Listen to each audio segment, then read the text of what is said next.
Okay, so welcome everyone. Thanks for joining us on this webinar. We're just hoping to give you some more information on the application process for supervised practice programs. Um, for those of you who plan on, becoming an RDN. So we have, about 20 to 30 minutes of slides that we'll kind of go over, and then the rest of the time will be used for question and answer. So on the call, we have myself, Dr. Amber Haroldson, and Michaela Schukart. I've been moving this week, so my office is not very nice looking in the background. Sorry about that. Um, but I am a registered dietitian, and I have a background in clinical practice. I currently teach and advise uh, here at UW-Madison since 2017. And I teach in both our DPD undergraduate program and also in the MSCN program. And then I'll have Michaela introduce herself.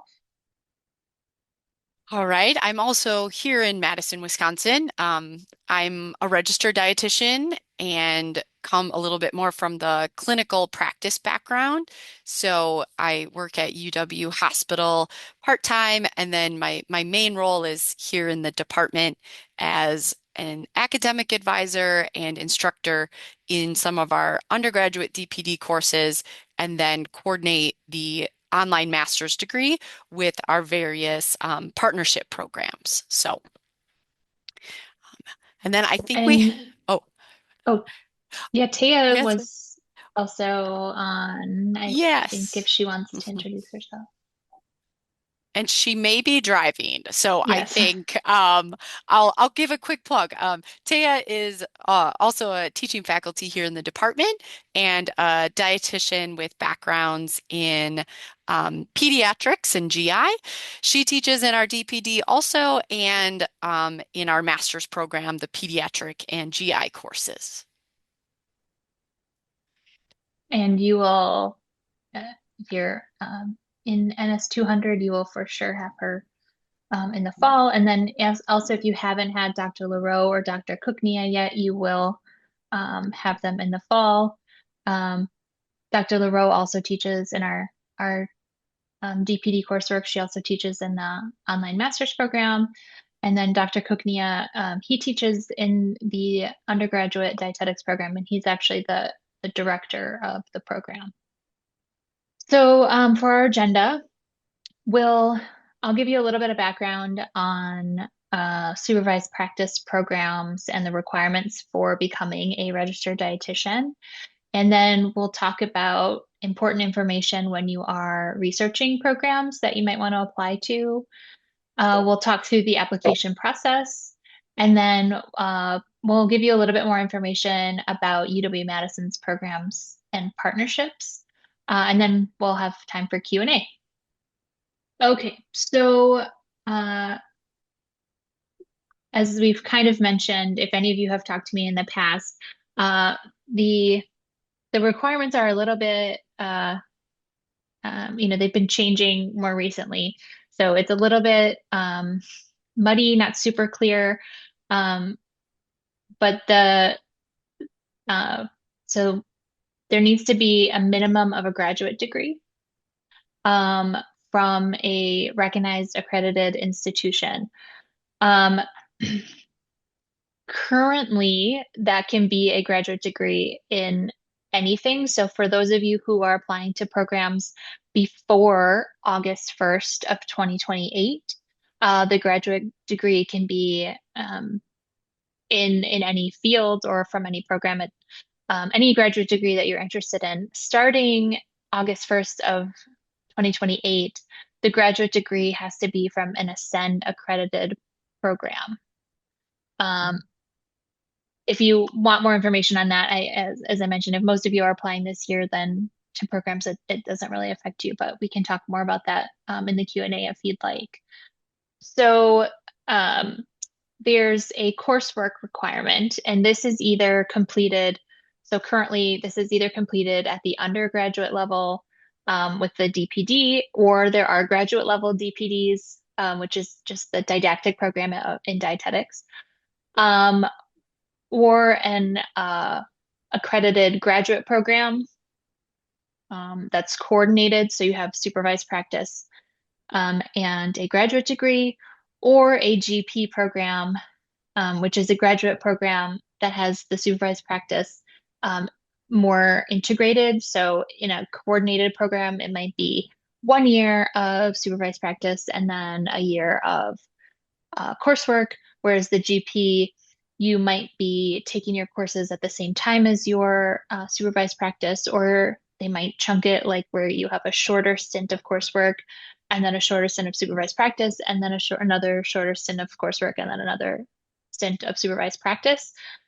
So they're more integrated. Those are the different types of programs. Um, Typically, the graduate level programs are going to run at least, um, anywhere from uh, 12 to 24 months is kind of the norm for a graduate program. Um, and then there's also the supervised practice component. So this is, it can be built in as part of a coordinated program, like I talked about, or as part of a graduate program. It can also be a separate standalone, which we would refer to as like a dietetic internship. So if you did a master's degree in something else, there are some standalone dietetic internships that you could apply to after you finish a master's degree if you didn't find a coordinated program you are interested in. Um, the supervised practice programs all have at least 1,000 hours of supervised practice.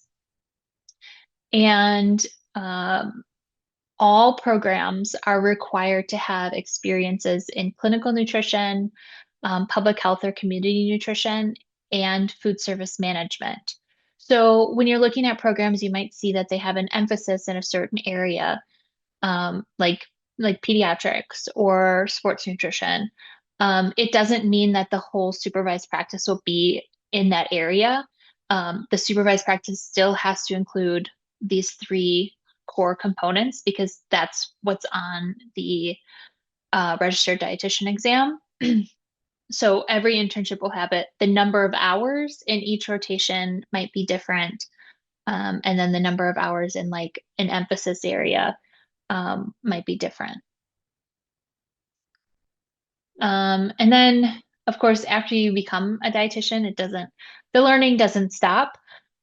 So you will still have to complete continuing education requirements every 5 years. So I kind of threw a lot of terms at you on the last one when I said it's muddy. Um, it's it can be good because there's a lot of different options. So I'm just gonna we'll talk through kind of three options that would meet these requirements to become a dietitian. So step one is you get a graduate degree, or option one, sorry, you could get a graduate degree um, in any graduate program that you're interested in. And then after you finish that graduate degree, you could start a standalone dietetic internship. And then once you finish both those components, you would be able to um, you'd be able to sit for the registered dietitian exam. So this one does require a DPD verification statement, which if you are enrolled in our undergraduate dietetics program, you obtain this verification statement at the end of the program.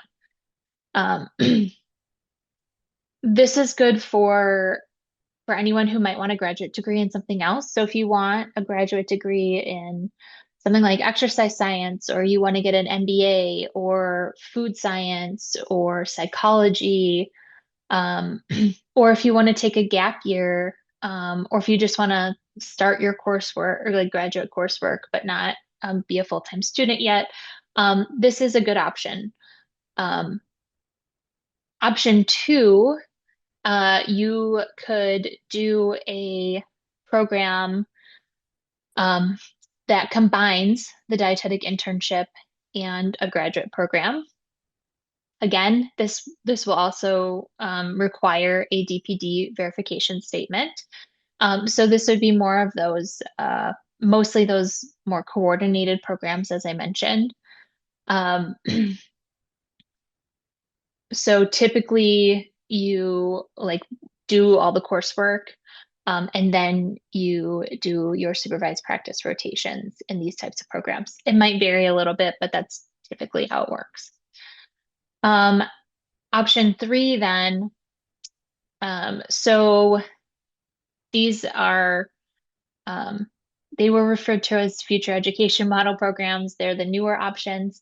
They're now referred to, I think, as just graduate programs. The terminology is changed quite a bit. But these are programs where you don't necessarily need a DPD verification statement.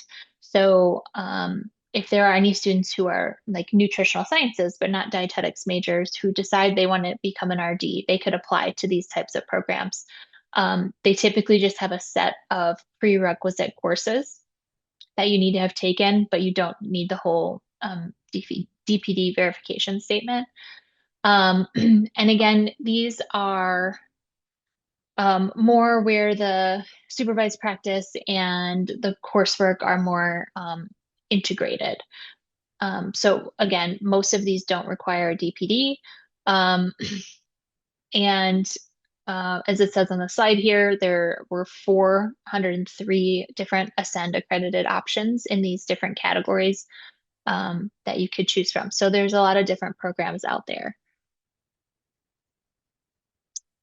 So as an example, um, uh, we have the Mayo Clinic dietetic internship, and we have a partnership. So our master's in clinical nutrition, the online master's program is partners with Mayo. They're one of our partnership programs. So you could apply to their internship and our MSCN. Um, Otherwise, they also take standalone internship students. So if you already got a graduate degree and then you wanted to come back, but they have um, 932 hours in clinical nutrition. So you can see that it's a pretty clinical nutrition focused supervised practice. And then there's 192 hours of public health, community nutrition, and then 160 hours of food service management versus UC Berkeley. They have a public health dietetic internship and they pair with an MPH program, a graduate degree. Oops. And you'll see they have, um, what is that math? Like 270 some hours total in clinical, um, where they have much more in um, like 348 hours in public health or community nutrition, and then 160 hours in uh, food service management. And then additionally, they have 85 hours in summer seminars. So you can see how um, both of these internships have the three required components. The number of hours are just a little bit different based on the focus of the program. Okay, so how do you go about knowing what programs are even available? So the first link here is the Academy of Nutrition and Dietetics. They have a program directory on their website. And I think it's gotten a little more user-friendly. It used to be a little bit hard to navigate, but I think it's a little bit better now. So you can actually you can filter by type of program that you're looking for. You can filter by geographic location if you want to be in a certain state. And then it gives you kind of a short blurb about the program and a link to their website so that you can go and do some more digging. So I will tell you, it says here, meet with your academic advisor. We can try and point you in directions of programs that we are aware of. However, there are 400 programs, and I am not an expert in all of those programs. Um, we have certain programs that we send students to very often, so we have those. But I do not know all the details of every program you might be applying to. So you really have to do the legwork of looking into the program. And if there is a question that you cannot find anywhere on the website, you can reach out to the program director. I would just really make sure that you can't answer your own question before you reach out to them. Another great place is DICAS, which opens in August for the next year of applications, which we'll talk to you more about that. Michaela has much more on DICAS uh, coming up. But there's information about the programs in there as well. And then, as I mentioned, visit their websites to find the most up-to-date information. That's another thing too, is that programs can change every year. And again, we as advisors can't keep up with that all the time. There are some additional resources if you want to go to the community of practice. You can find additional information there too.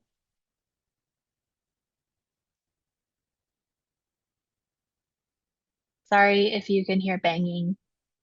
I live in a construction zone right now.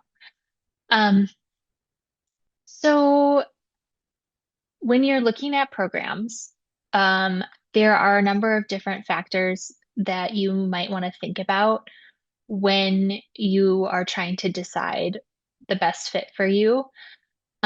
So one thing is program cost.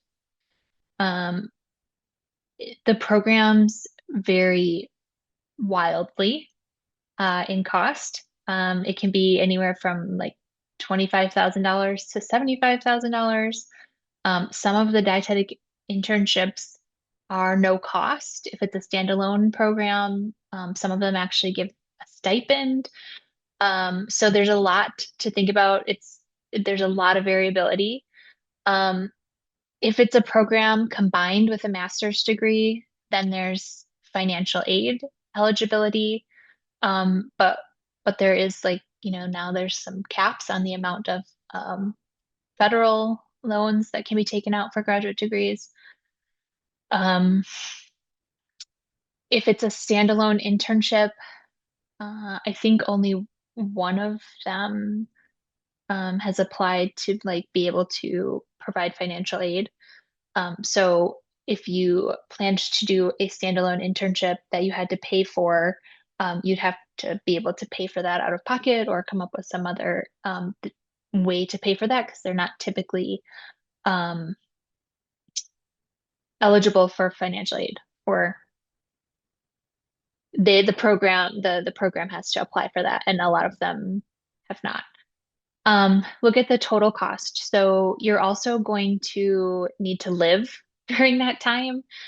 Is it a high cost of living area? Is housing provided? Um, do you have any assistance from family? You'll need food and things like that. Do you need to have a car? Do you need to have parking? Um, and will you need to work at all? So typically you're not going to be able to have a full-time job. Like you might be able to work a little bit during a program, but um, there's not a lot of time outside of the program to be able to work. So you'll need to think about that going into it. Again, I talked about cost of living, how much is housing, do you need a car? Um, some programs provide stipends for food or transportation. So during your rotations, like you get lunch, every, um, or they, provide bus passes to use public transportation, things like that. Geographic location is another big one that we tell students, like, do you want to stay in Wisconsin? Do you want to stay in the Midwest? Do you want to go somewhere completely different that you've never been before? Um, all of those are important to think about. Like Sometimes this can be a good time to try living somewhere else because it's only for, at most a couple of years. And if you hate it, you can come back. But sometimes it can also be hard if you're not someone who, functions well without that support system. Um, or if you are someone who, wants to get away from everyone I don't know, maybe that would help you. Just kind of think about those things. Like, will you be okay if your family is very far away or if they're very close, in your thinking about in geographic location? Also looking at the program attributes. So I mentioned program emphasis. So a lot of programs have concentrations or emphasis areas. A lot of them are also will just be general. Um, think about that, but it- that will not preclude you from working in that area in the future. So don't let it be like your be all end all. But if you know that you're really interested in a certain area and you would like a program to have that emphasis, by all means, like go for it if everything else works out in that program. But um, just know that if you don't get a program in that exact emphasis, that doesn't mean you can't work in that area. So, for example, I chose a program that had an emphasis in nutrition education because that's what I was interested in, and I really liked that. And so there were components throughout the master's degree and the supervised practice that we did a lot of nutrition education, but that was baked into all of the other competencies that needed to be provided throughout that experience as well.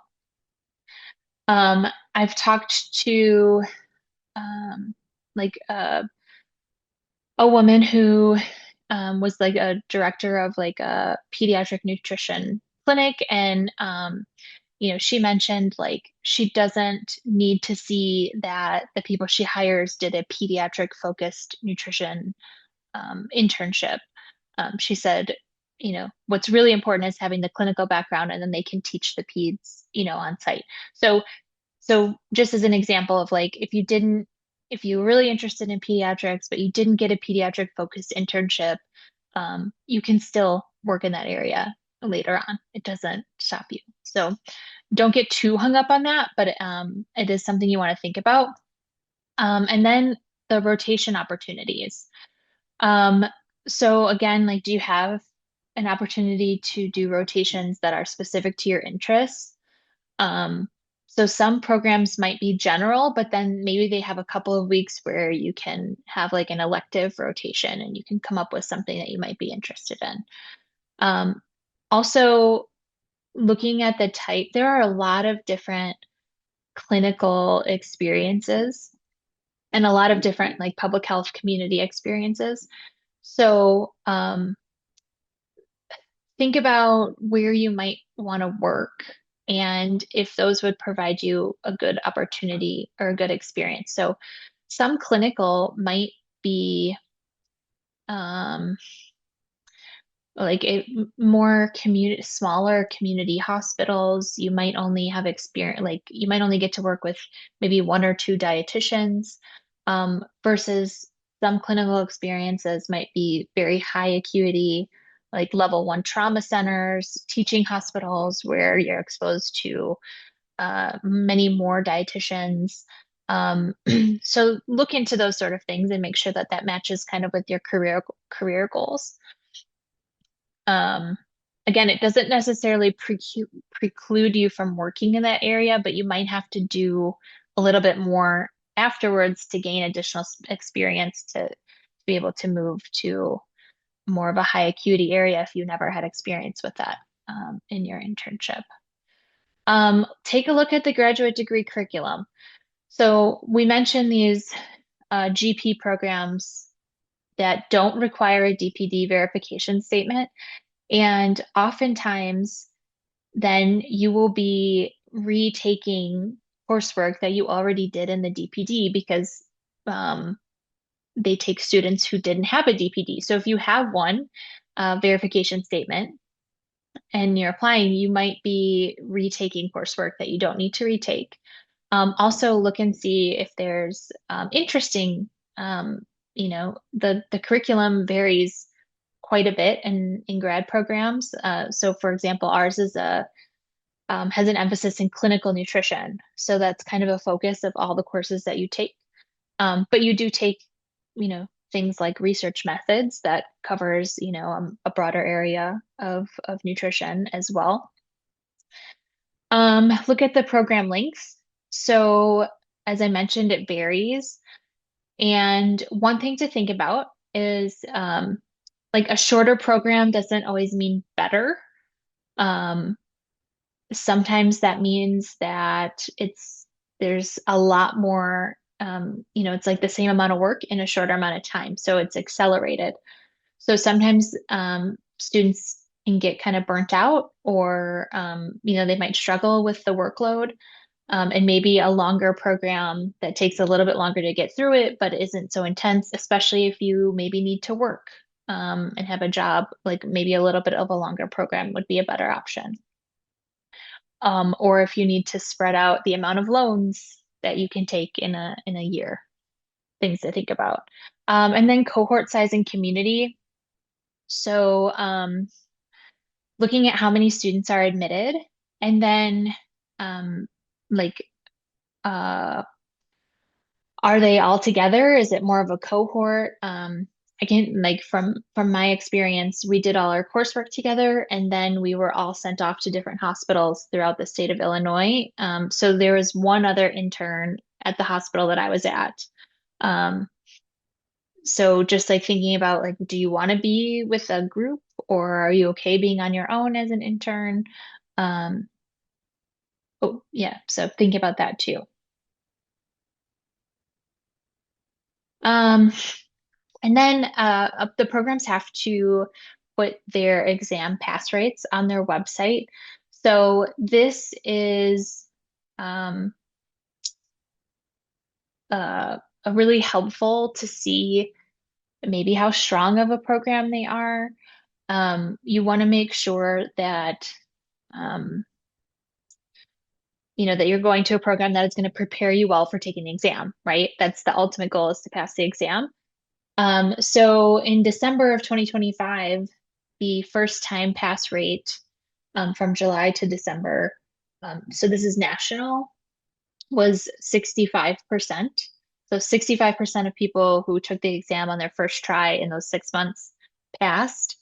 And then the uh, for 2025, the 1 year from the so so people who passed the exam within 1 year of taking it, so even if they had to take it more than once, that pass rate nationally was more like 84%.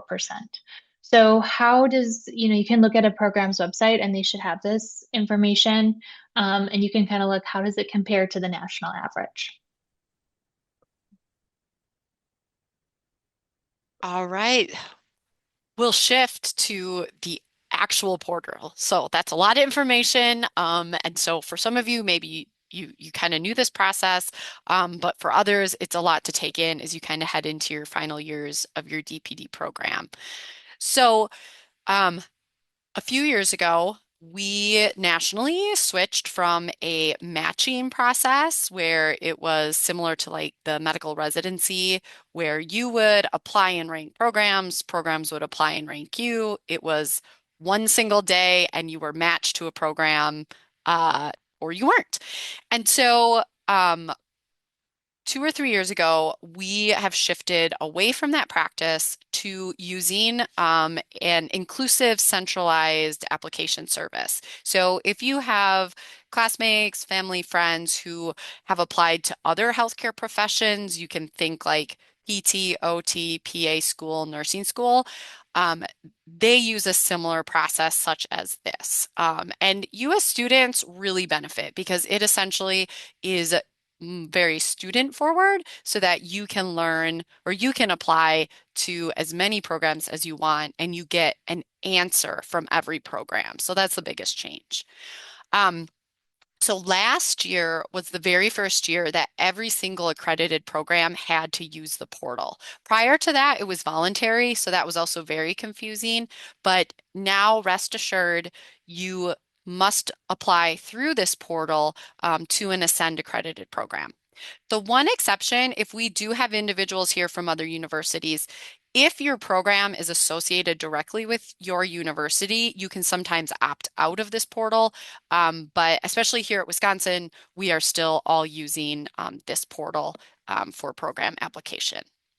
This opens on August 5th of 2026. So right now, if you actually Google it, you could create a username password for the prior year's kind of portal, and that will be older information. But if you wanted to just kind of wait until August 5th, the new updated portal will officially open, and then you can go on in and kind of continue that program research and just take a look around. Okay. The other important thing I want to know about the August 5th opening of DICAS is that if you go in on August 8th and you have this program in mind and you don't see it, don't panic. Programs, especially those that participate in the spring cycle, they have time to kind of update their program information. So that's our other recommendation is, after August 6th, continually be checking back in the DICAS portal because programs will appear once they finish kind of updating their program information. So similar to what Dr. Harrelson said about the Academies database where you can start anytime this summer, you can also go into DICAS and then you can filter by various search fields. They're shown here. The most common, I think, that kind of helps students, again, that geographic location, if they're looking for a specific degree, an MPH maybe, and also that program type. So once you kind of do your filters, or if you're looking for a specific program, what you'll do is you'll add the program to your account essentially. So this is an example you can see in my account. I've added uh, 4 programs that are right here in the Midwest. So hypothetically, let's say I really am interested in kind of a MSDI program that is a clinical focus. So I went in, I added Mayo, UW, UW Green Bay, and the VA system here. I've clicked on the UW program, and this is where you'll read information specific to the program, a little bit overview, and then specifics for their application process. The other really important part once you select a specific program is you'll see their specific due date. So we'll talk a little bit more about that in coming slides. Okay, so this is the important slide with dates. And so thinking ahead, this is one of, we found kind of one of the big decisions is do I want to apply in what is called the fall cycle or do I want to apply in the spring cycle? So there are these 2 cycles, and historically, when we talk about the fall cycle, this was most often for students who graduated in fall semesters, and that still happens. So a fall cycle allows some programs who begin and have start dates in a spring semester. This is their opportunity for fall graduates to apply, and then they can seamlessly begin a spring start of a program. But all programs can participate in the fall cycle. So even if a program has a summer start date or the following fall start date, programs can still have a fall cycle application process. So one way that I explain this to students is you can think of the fall cycle as kind of like an early admission. So similar to when you maybe were applying to undergrad, these programs, the portal will open right away in August, and the program due dates will vary. Majority of them will be typically we saw in early October last year. What will happen is you'll apply by the due date that program specifies, but then the dates of November 1st and November 10th are what we call the traffic rule dates. And this is so that there's kind of equity and like equal decisions given in terms of timing across the country. So by November 1st, every program you apply to must give you, the student, a decision. And the program will either tell you, we give you an offer of admission, we decline you, or we have waitlisted you. And then between November 1st and November 10th, all applicants need to make a decision and they need to either accept the offer they were given or they need to decline the offer they were given. And so this is similar to other health professions where there's a lot of shuffling as people accept offers. The important thing to note is that programs are accredited for a certain number of spots in a cohort. So, for example, the Minneapolis VA has 6 spots that they're approved for. What that means is when they give out offers, they can only give 6 offers. And after that, they have to wait list every student. So that's something that we learned that just because you might get a waitlisted offer initially, you could be the very next person on their list of who they want to give an offer to. So during those 10 days, that's when you might move up that list and then you could get an offer. So let's fast forward to the spring cycle, and the process is very similar. All programs we really saw historically have had spring as the time of their application cycle. But again, this is only our second year, so we're not exactly sure who may do fall and spring, who might only do spring. But it is the same process. You'll see due dates anywhere from late December through January. I think the latest spring deadline we really saw was around February 1st or February 15th. So the same thing by March 1st, all decisions must be given to students. And then by March 10th, students must give decisions back to the programs. And essentially after March 10th, then it just kind of moves to rolling admission so that if programs still have spots, they could give those offers.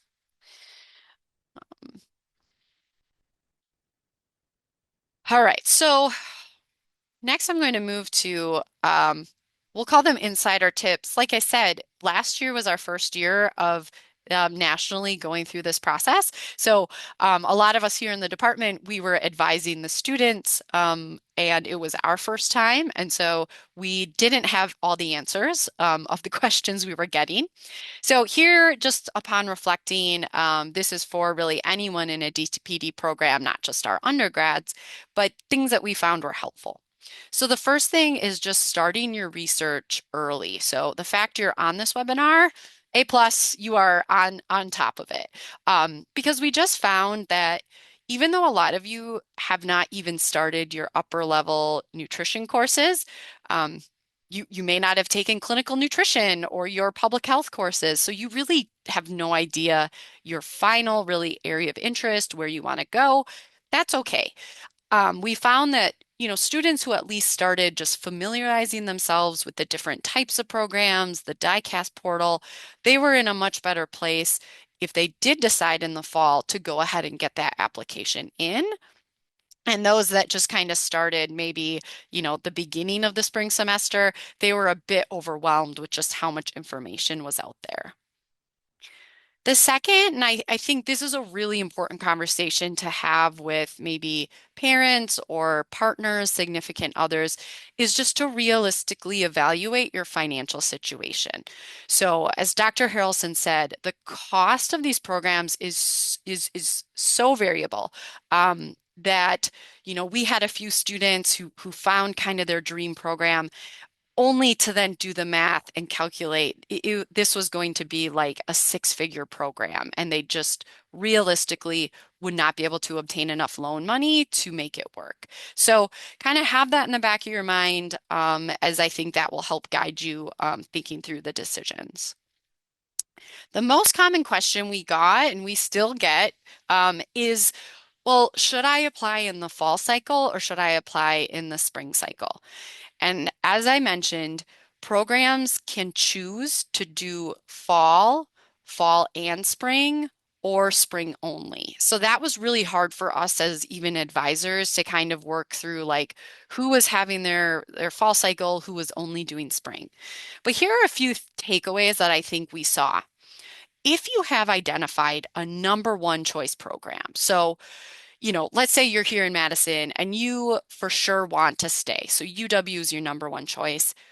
We would recommend go ahead, apply in the fall cycle when UW first participates. If there is that concentration that you're really interested in, yeah, go ahead. Why don't you apply in the fall to that specific concentration or program? Definitely if that's one of your top choices. You can always make the decision to take an offer in the fall cycle and then still apply in the spring cycle. You, as a student, have every right to then withdraw that fall offer. Um, some programs do ask for a deposit. So that is a decision that, like, when it's happening, reach out to your advisors, and we kind of had to walk through that. Um, there were ample spots in the spring cycle. I think that was maybe the other worry was that students were thinking, do I have to apply in the fall because are all the programs going to fill? And definitely there were still majority programs in the spring. So there were ample positions in the spring round. I don't think we had a single student kind of, oh, they're full from the fall. I can't apply in the spring situation. And then finally, if you don't know, again, speaking to the number of openings in the spring, it is 100% okay to wait. So let's say you just want to do more exploration. That is no problem. You can go ahead with that. The other advice we gave, and I think it was to the benefit of the students, if you're entering your fall semester with a lower overall GPA, so let's say it's less than 3.0, it was beneficial to wait for the spring semester to use those fall grades that really showed an improvement in your GPA. So again, you can walk through that with your advisor, your academic advisor, but we did see that as success. And then finally, as a student, we encourage you, and it is your right to really understand those traffic rules. So we did have some instances where maybe other programs, everyone's learning these deadlines. And so if you as a student feel like a program isn't following the traffic rules, so they didn't give you a decision by November 1st, reach out to your advisor or program director, and we can kind of help you navigate that communication to kind of alert the other program that, this is the traffic rule and this is what we expect. And then vice versa, from the student side, you'll hear this again as we get closer. If you are going to accept an offer, we ask that you do so right away. So instead of waiting until the end of the 10 days, we ask that you accept the offer you want because that is going to allow your classmates and colleagues to then get those offers that programs are kind of waiting to give because they're waiting on your answer of maybe denying their offer. So it took us a while. It'll probably take us a little bit again this fall, but definitely we're here to help you out through that process. Okay, so stick with us. There's a lot of information here. Now, just for about 5 minutes, I'm going to give a really brief overview of what our master's degree looks like and then how that partners with different programs. So again, kind of going back to those different pathways Dr. Harrelson talked about, I'll kind of show this as an example.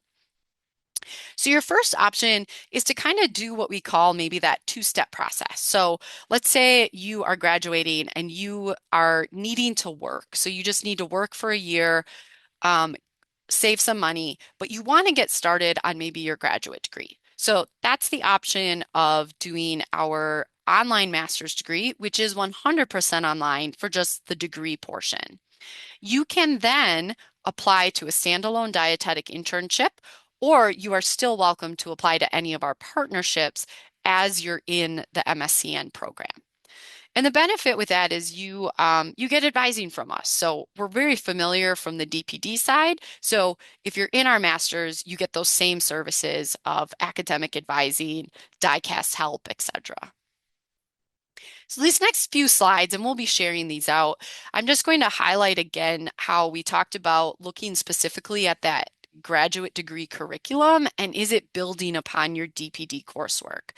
So these are our core courses, which are pretty traditional nutritional biochemistry, some advanced areas of that, and an assessment, a research course.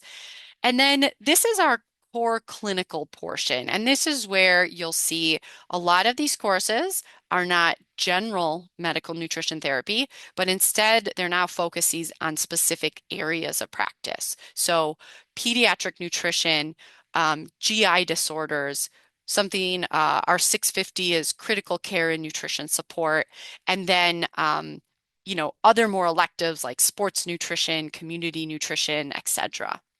You can see something we've started over the past 2 years because nutrition changes so quickly is we have different seminar topics that rotate, and then we have an emerging and controversial trend seminar, which we've covered GLP-1s, social media, and some of the other clinical topics.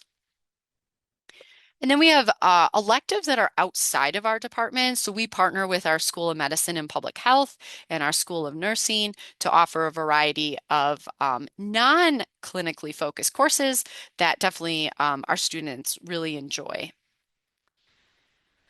So the first program here, this is our partnership with UW Health. So this is what we call the University of Wisconsin Integrated Graduate Program in Nutrition and Dietetics.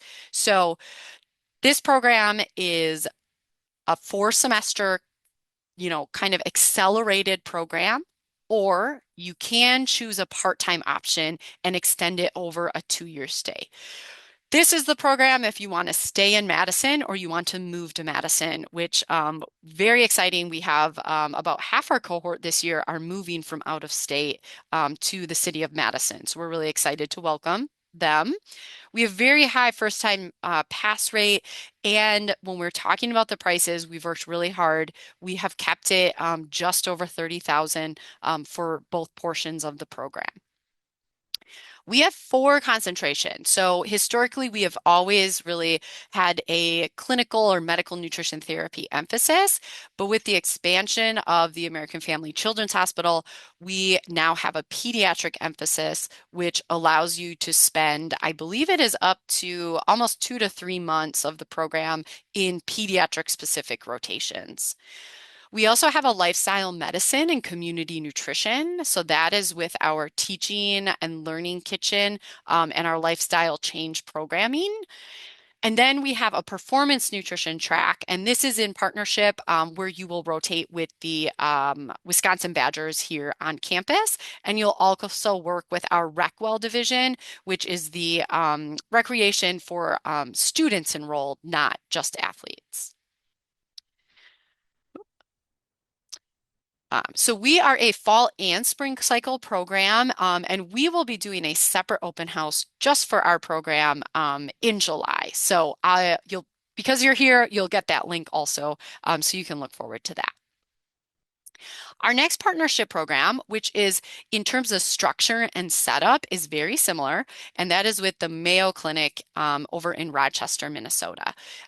So I always check every year, and yes, it continues to be the #1 healthcare system in the world. And so this is also an exceptionally strong program with that concentration in medical nutrition therapy. So just a very wide experience, number of experiences, variety of rotations that you get. So this allows you to do our MSCN program and the internship also within a 4 semester sequence, but you also have this option to extend the graduate coursework. And so you could extend it to 5 or 6 semesters. Currently, the Mayo Clinic has an endowed scholarship, so the internship has been no cost to students for the past, I believe, 3 or 4 years. And so with just the MSCN tuition, this program does cost last year around about 22,000. They are a spring cycle only, and so that's a deadline that you'll see common, a deadline of January 15th. We then also have a partnership out in Virginia. So we've now worked together, I think we're going on 5 or 6 years. This is also an academic medical center in Richmond, Virginia. This program allows you to do the first 3 semesters of the graduate degree completely online. So you can live anywhere in the US, you can live globally. It allows people to work for a full year before then moving to Richmond, Virginia, and doing the internship over a 2 semester sequence.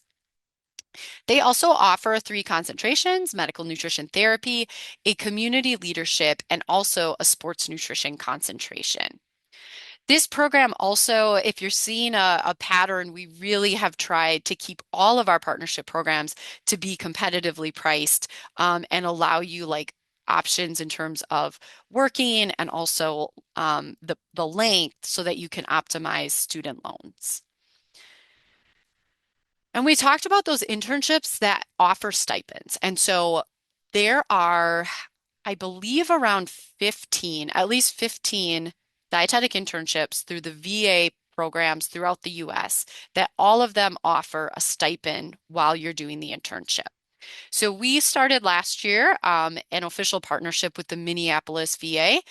And how this partnership works is you do your graduate degree first. So you will spend 4 semesters. Again, you're able to work during that time. You then move to Minneapolis and you complete the 10-month dietetic internship while you are paid a stipend during those 10 months. There's a few a bit more unique, must be US citizen to be eligible, but you are also able to get health, vision, dental insurance. So that also can be very helpful for students. This has 2 deadlines because it's kind of flipped. So first you will apply to the MSCN program, and then you would apply to the DICAS internship, the Minneapolis VA internship. And the last one that we have officially as a partnership is through Aramark Health. So Aramark is a contract food service company, but then they also staff a large number of hospitals and clinics throughout the US. So this is a great program if you are looking in a specific geographic area. And we are one of the graduate programs that you can do with this internship. They have both fall and spring cycles, and they have even earlier admission decisions. So again, this is a great option if this is your number one choice. You're looking for one in Philadelphia, Pennsylvania, that it can work out really well. This cost, I believe it comes in around, it's the cost of our graduate program, which is at 27,000. And then you have to pay Aramark for the internship, but right now they're offering a sign-on bonus if you stay with them, which I believe offsets about half the cost of their internship.